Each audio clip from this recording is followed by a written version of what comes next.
ಎಲ್ಲರಿಗೂ ನಮಸ್ಕಾರ. ಮತ್ತೊಮ್ಮೆ ನಮ್ಮ ಯೂಟ್ಯೂಬ್ ಚಾನಲ್ಗೆ ಸ್ವಾಗತ.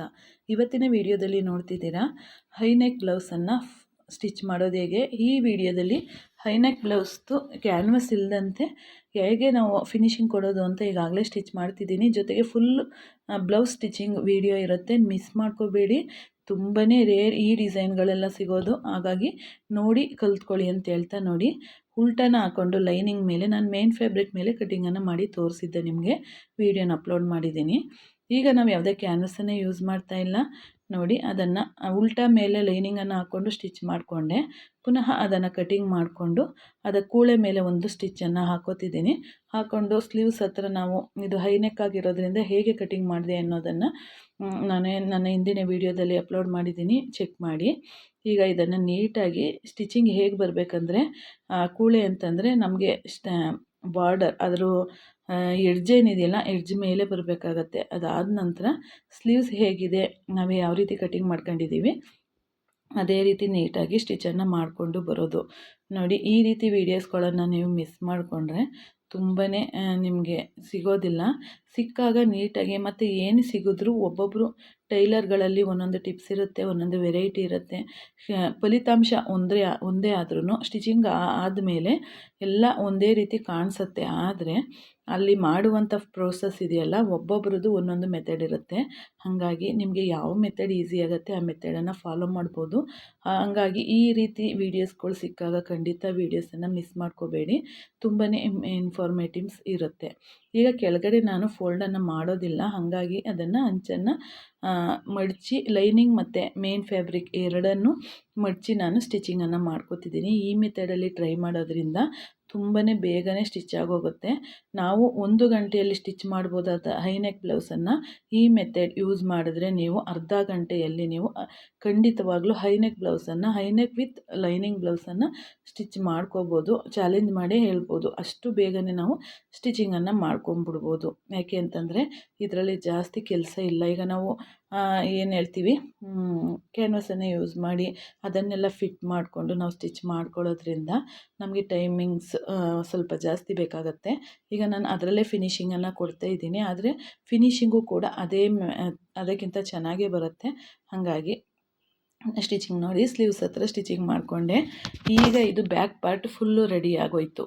ಈಗ ಎಕ್ಸ್ಟ್ರಾ ಇವಿರುವಂಥ ಪೀಸನ್ನು ಕಟ್ ಮಾಡಿ ತೆಕ್ಕೊಬಿಡಬೇಕು. ಯಾಕೆಂದರೆ ನಾವು ಸ್ಟಿಚ್ ಮಾಡುವಾಗ ಅದು ಒಂದು ಪ್ರೋಸೆಸ್ ಇರುತ್ತಲ್ಲ, ಅದನ್ನು ಅಲ್ಲಲ್ಲಿ ನಾವು ಮಾಡ್ಕೊಳ್ಳೋದ್ರಿಂದ ನಮಗೆ ಟೈಮು ಕೂಡ ಸೇವ್ ಆಗುತ್ತೆ. ಹೀಗೆಲ್ಲ ಮಾಡೋದ್ರಿಂದ, ಈ ರೀತಿ ಮ್ಯಾನೇಜ್ ಮಾಡೋದ್ರಿಂದನೂ ನಮಗೆ ಟೈಮಿಂಗ್ ಸೇವ್ ಆಗೋದುಂಟು. ಈಗ ಬ್ಯಾಕ್ ಪಾರ್ಟ್ ಆಯಿತು. ಈಗ ಇದಕ್ಕೆ ನಾವು ಒಂದು ಟಕ್ಸ್ ಹಾಕ್ಬೇಕು ನೋಡಿ. ಎರಡೂ ಕಡೆ ಬ್ಯಾಕ್ ಪಾರ್ಟಲ್ಲಿ ಟಕ್ಸ್ ಕಂಪಲ್ಸರಿ ಇರುತ್ತೆ. ಬ್ಲೌಸ್ಗಳಲ್ಲಿ ಸೀರೆ ಮೇಲೆ ಬ್ಲೌಸ್ ಆಗಬಹುದು, ಯಾವುದೇ ಎನಿ ಬ್ಲೌಸ್ ಆಗಬಹುದು, ಎಲ್ಲದಕ್ಕೂ ಬ್ಯಾಕ್ ಟಕ್ಸ್ ಏನಿದೆಯಲ್ಲ ಕಂಪಲ್ಸರಿ ಹಾಕಲೇಬೇಕು. ಇಲ್ಲಾಂದರೆ ಏನಾಗುತ್ತೆ, ಬ್ಯಾಕಲ್ಲಿ ಬ್ಲೌಸು ಮೇಲೆ ಎತ್ಕೊಂಡಂಗೆ ಆಗುತ್ತೆ. ಈ ಪ್ರಾಬ್ಲಮ್ ಬರಬಾರ್ದು ಅಂತಂದರೆ ನೀವು ಈ ರೀತಿ ಸ್ಟಿಚನ್ನು ಮಾಡ್ಕೋಬೇಕು. ಈಗ ಬ್ಯಾಕ್ ಪಾರ್ಟ್ ಫುಲ್ಲು ರೆಡಿಯಾಗಿದೆ. ಈಗ ನಾವು ಫ್ರಂಟ್ ಪಾರ್ಟನ್ನು same as it is lining ಮೇಲೆ ಮೇನ್ ಫ್ಯಾಬ್ರಿಕನ್ನು ಉಲ್ಟಾ ಹಾಕ್ಕೊಂಡು ನಾನು ಯಾವ ರೀತಿ ಕಟಿಂಗನ್ನು ಮಾಡ್ಕೊಂಡಿದ್ದೀನೋ ಆ ರೀತಿಯೇ ನಾನು ಸ್ಟಿಚ್ಚನ್ನು ಹಾಕೋತಿದ್ದೀನಿ. ಈ ಸ್ಟಿಚ್ ಆದ ನಂತರ ನಾವು ಕಟಿಂಗನ್ನು ಮಾಡಿ ತಗೊಬಿಡಬೇಕು ನೋಡಿ. ಸ್ಟಿಚ್ ಆಯ್ತಲ್ವ.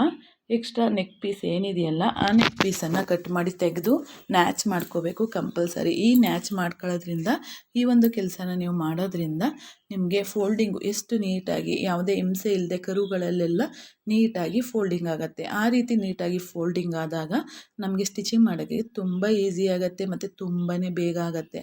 ನೀವು ಒಂದು ಸತಿ ಟ್ರೈ ಮಾಡಿ ಫೋಲ್ಡಿಂಗನ್ನು ನ್ಯಾಚ್ ಮಾಡದೆ ಫೋಲ್ಡಿಂಗನ್ನು ಮಾಡಿ ಅದನ್ನು ಸರಿ ಮಾಡಿ ಸ್ಟಿಚ್ ಮಾಡೋದಕ್ಕೆ ಎಷ್ಟು ಟೈಮನ್ನು ತಗೊಳುತ್ತೆ ಅಂತ.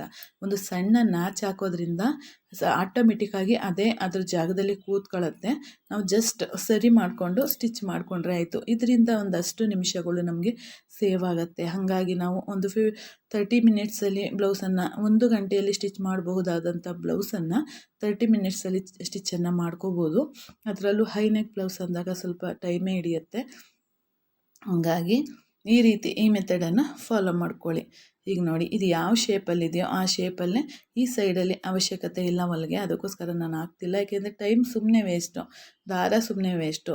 ಸೈಡಲ್ಲಿ ಯಾವ ಸ್ಟಿಚಿಂಗ್ ಬೇಕಾಗಿಲ್ಲ. ನಾನು ಸ್ಟಿಚ್ ಮಾಡುವಾಗ ಯಾವ ರೀತಿ ಕೊನೆಯಲ್ಲಿ ಮಾಡೋದು ಅನ್ನೋದನ್ನು ತೋರಿಸ್ಕೊಡ್ತೀನಿ ಇನ್ನೊಂದು ವೀಡಿಯೋದಲ್ಲಿ. ನೆಕ್ಸ್ಟ್ ವೀಡಿಯೋದಲ್ಲಿ ಏನಿರುತ್ತೆ ಅಂದರೆ, ನಾವು ಓವರ್ಲಾಕ್ ಮಾಡದಂತೆ ಎಷ್ಟು ನೀಟಾಗಿ ಸ್ಟಿಚಿಂಗನ್ನು ಮಾಡ್ಕೋಬೋದು, ಮತ್ತು ಇನ್ನೂ ತುಂಬಾ ವಿಷಯಗಳಿದೆ, ನಾನು ಮುಂದೆ ತಿಳಿಸ್ಕೊಡ್ತಾನೆ ಹೋಗ್ತೀನಿ ನಿಮಗೆ.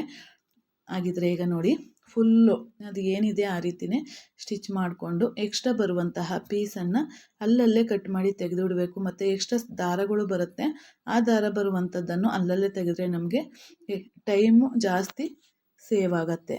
ಹಾಗಾಗಿ ನೋಡಿ, ಈ ರೀತಿ ನೀಟಾಗಿ ಕಟಿಂಗನ್ನು ಮಾಡ್ಕೋಬೋದು.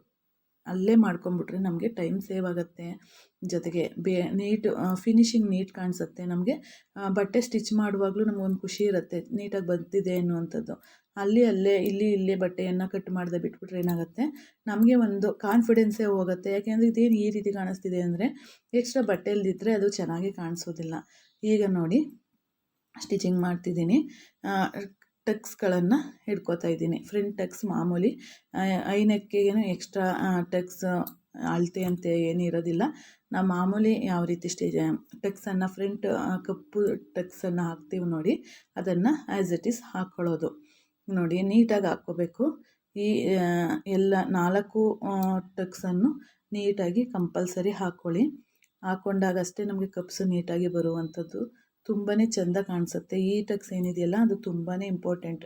ಕ್ರಾಸ್ ಬೆಲ್ಟ್ ಹತ್ರ ಬರುವಂತಹ ಸ್ಟೆಪ್ಪು ಟಕ್ಸ್, ಅದು ತುಂಬಾ ಇಂಪಾರ್ಟೆಂಟ್ ಆಗುತ್ತೆ.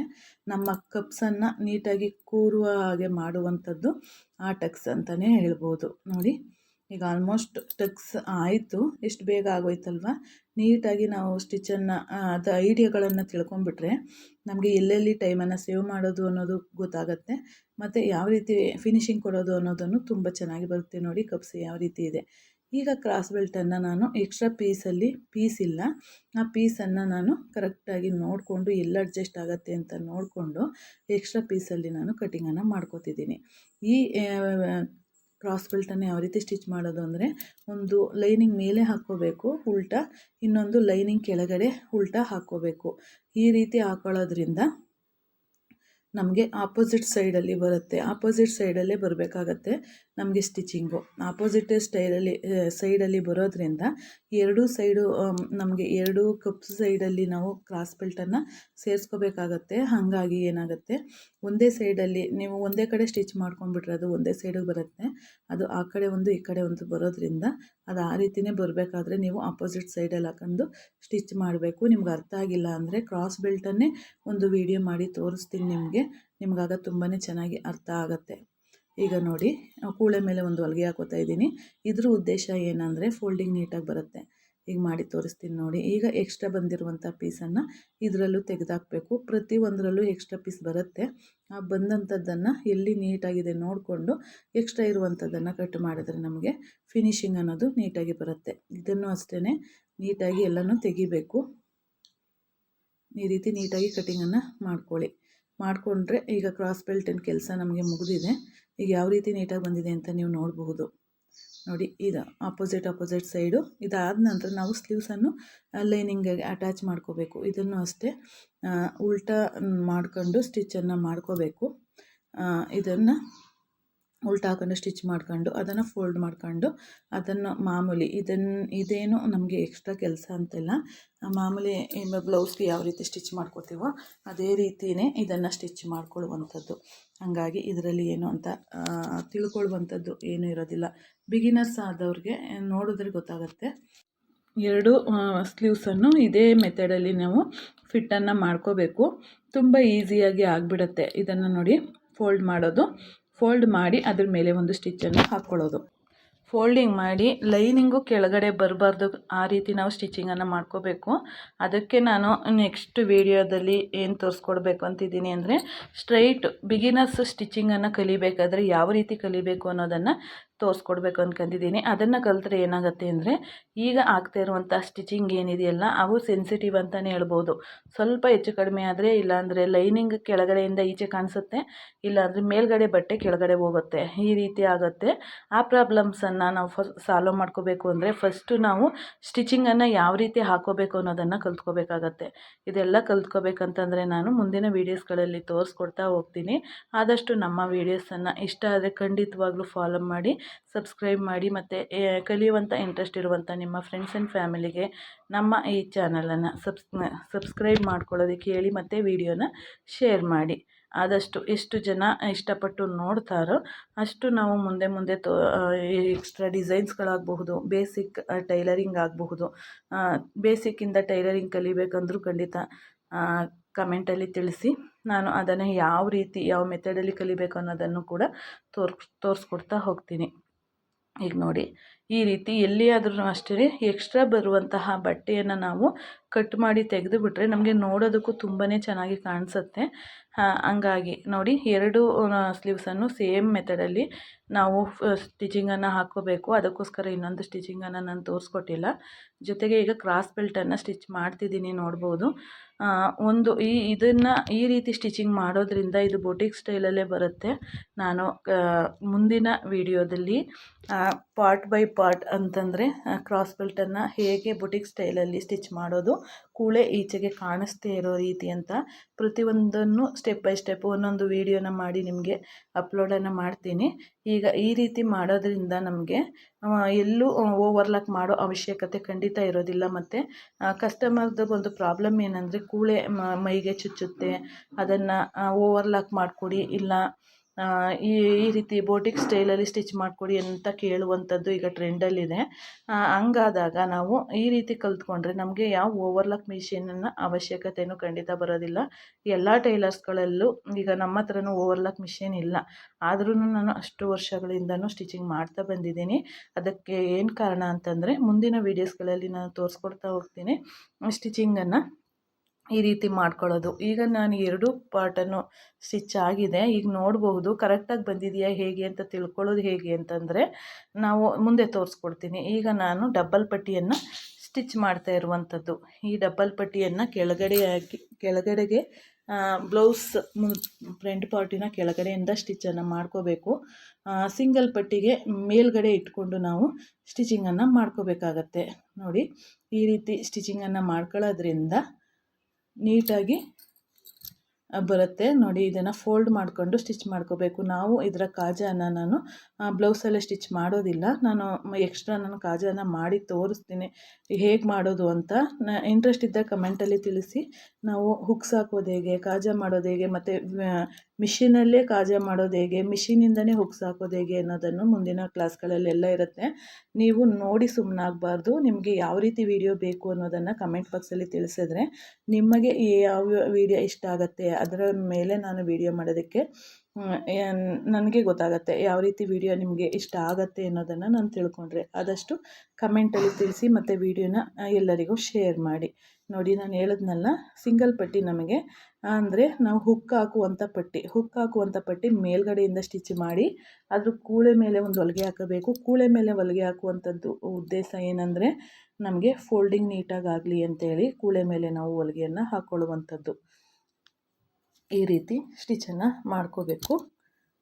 ಈ ಮಾಡಿಕೊಂಡಾಗ ನಮಗೆ 2 ಪಾರ್ಟು ನಮಗೆ ರೆಡಿ ಆಯಿತು. ಈಗ ಫ್ರಂಟ್ ಪಾರ್ಟ್ ರೆಡಿ ಇದೆ, ಮತ್ತು ಸ್ಲೀವ್ಸ್ ರೆಡಿ ಇದೆ, ಬ್ಯಾಕ್ ಪಾರ್ಟ್ ರೆಡಿ ಇದೆ, ಪ್ರತಿಯೊಂದು ರೆಡಿ ಇದೆ ಅಂದಾಗ ನಾವೇನು ನೆಕ್ಸ್ಟ್ ಏನು ಮಾಡಬೇಕು, ಪ್ರತಿಯೊಂದನ್ನು ಜಾಯಿಂಟನ್ನು ಮಾಡ್ಕೊಂಡು ಹೋಗಬೇಕಷ್ಟೇ.